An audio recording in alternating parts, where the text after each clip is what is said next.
This seems very much like a Nintendo story. Bad guys are here, go kill them. Hello everybody, this is Milesluigi welcoming you to Let's Play. No, not Let's Play.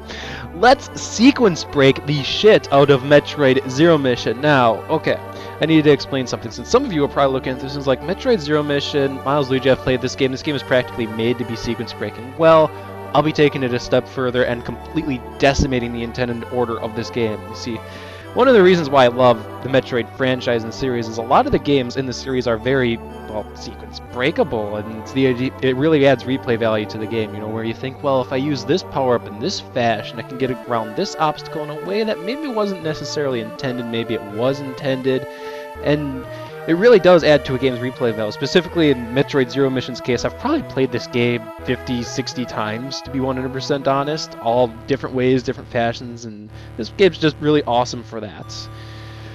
So, let's go ahead and just get started. That's just clips of various places in the game being played. Let's go ahead, get started. Nothing's there. Let's start with File B.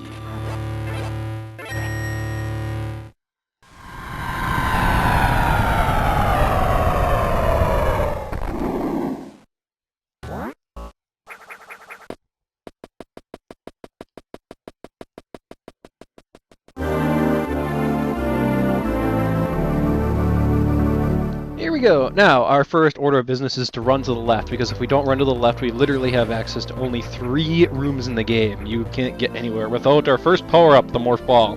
Not the sequence breakable power-up, by the way. Good old morph ball. It appears basically in every Metroid game. It's kind of a staple of the Metroid franchise. Boom! Samus goes into a ball, and there you go. Now you're able to go around really small corridors. If you've ever seen screenshots of like other survival horror games and you see the little holes and they're really freaky, Samus is like, nope, I'm totally going to go through them and destroy whatever's inside. Got it. Samus. Anyway, for those of you who have not played Metroid Zero Mission or a Metroid game before, I do intend on explaining what the general... Hey, look, an energy tank. I can't get it at this point, though.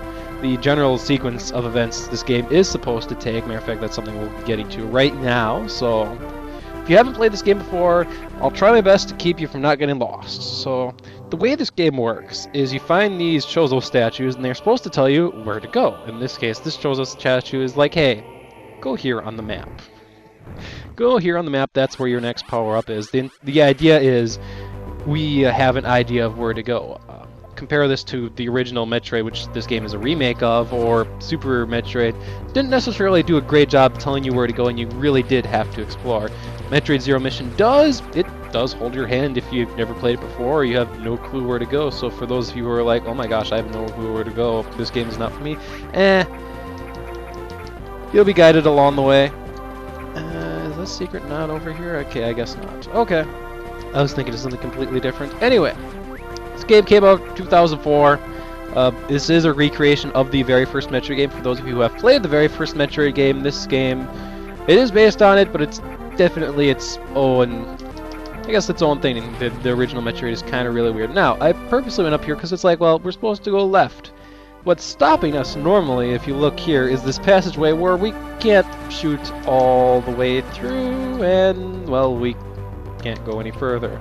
However, a very conveniently placed set of blocks was put right here. No clue who put them there, but by doing that, we can go this way. We're not intended to go this way. So, for me to explain what we just skipped. We just skipped the lawn beam. Now, the lawn beam actually makes your beam go all the way across the screen instead of this little pea gun that barely fires much distance at all. It doesn't go very far at all. Lawn beam, this is what I'm going to be saying about like 90% of the power-ups in this game actually, is not required at all to beat the game. At all. It just makes things more convenient. And you'll be hearing me say this about like every single power-up in this game. It just makes things more convenient if you know you get the lawn beam, because you know then you can actually shoot across the screen. Let's go ahead and pick up our first missile tank. This is intended for us to get, normally we're supposed to get the lawn beam first. But missiles are kind of a requirement in order to do anything, because there are red doors and we built... Oh, hey, it's a mini-boss. Alright. So the idea behind this mini-boss, just walk out of the way, shoot him in the eye, and spikes that are coming out of him drops you power-ups. If you don't beat him the first time, he does appear in another room, because he will run away eventually. And in fact, I kind of want to kill him right here, right now. There we go. So he'll just keep harassing you from one room to another, and that's kind of really annoying. But defeating him drops his charge beam.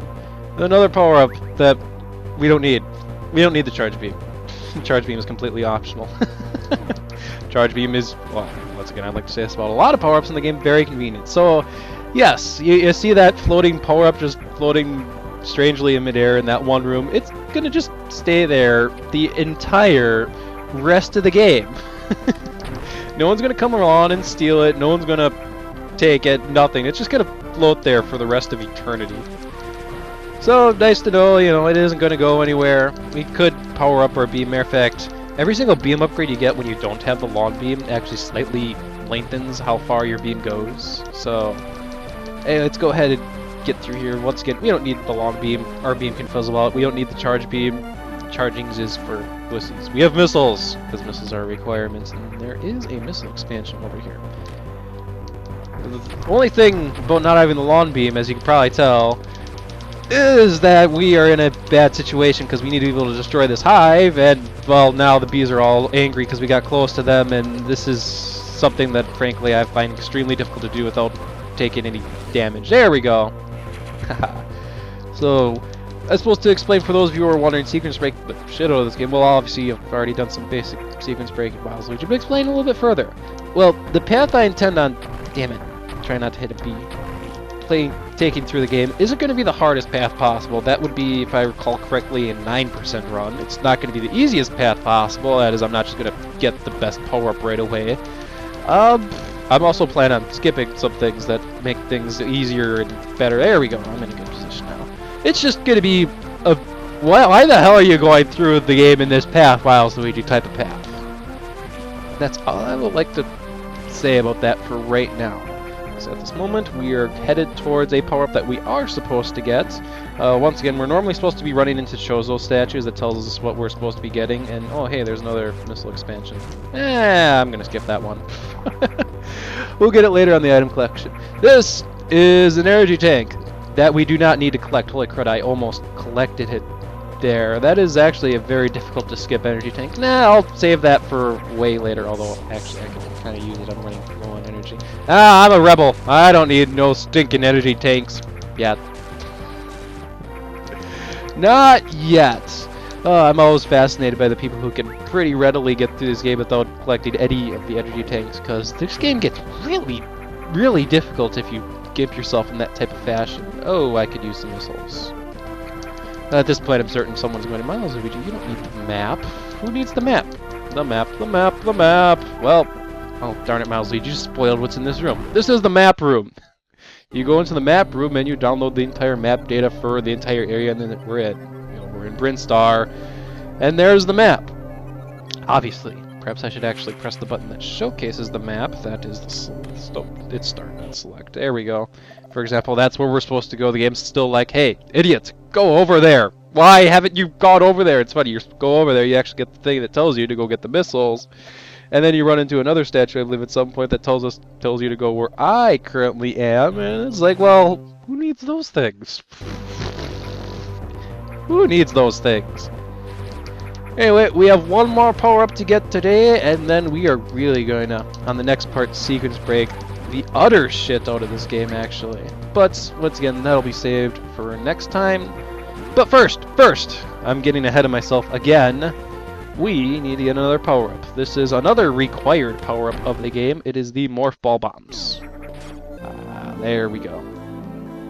Entire idea behind here is that these will basically enable us to do lots of crazy shenanigans. In particular, the biggest crazy shenanigan morph ball bombs let you do.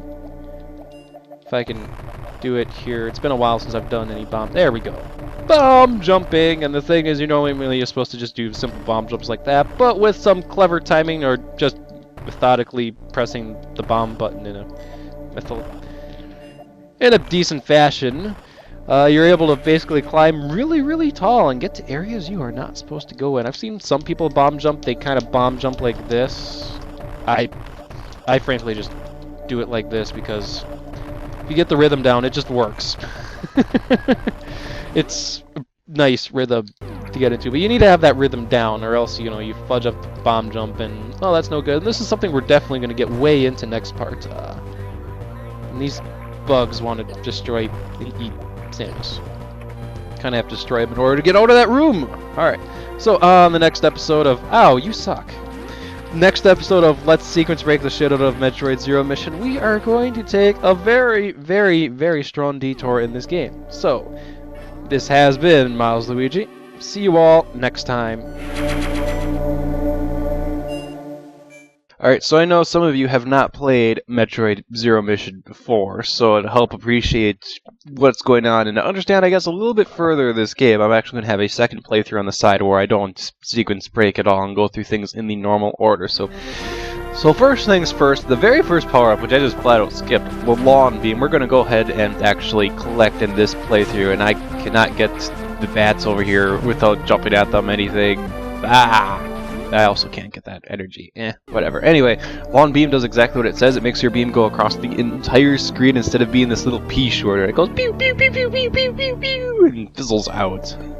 Fun fact about the Lawn Beam is I once did a playthrough where I got everything except the Lawn Beam, and each beam upgrade causes Samus's beam to go a little further forward without the Lawn Beam, so it gets a little bit more distance each beam upgrade, but the Lawn Beam just makes it go across the entire screen. Anyway, let's go ahead and go up here. Not too much to see, although when you're going through the game, normally this guy spawns in, and some event flag triggers him. Sequence break enough, and he will completely disappear off the face of the planet, never to spawn in. Here's me showing the statues some more. Remember, this is the one that tells you to go get the morph ball bombs, although kind of in the way of the morph ball bomb is a missile door. Now, I kind of skipped this charge beam in the other playthrough, and the charge beam, it's pretty useful for a couple of things. First things first, a fully charged shot, it does more damage than a missile, which can be, well, naturally, you're fighting against a boss, you're out of missiles, well, what are you going to use? Charge shots! And I don't have that luxury in my playthrough. The other thing that's useful is you're able to somersault into enemies if you're holding on to a charge. That somersault only does as much as a charge shot does, though, so if an enemy is able to take more than a single charge shot, then you'll actually get hurt in the process. You'll hurt them, but you'll hurt yourself as well. Anywho, we're going to have lots of sequence breaking fun on the next episode, so see you then.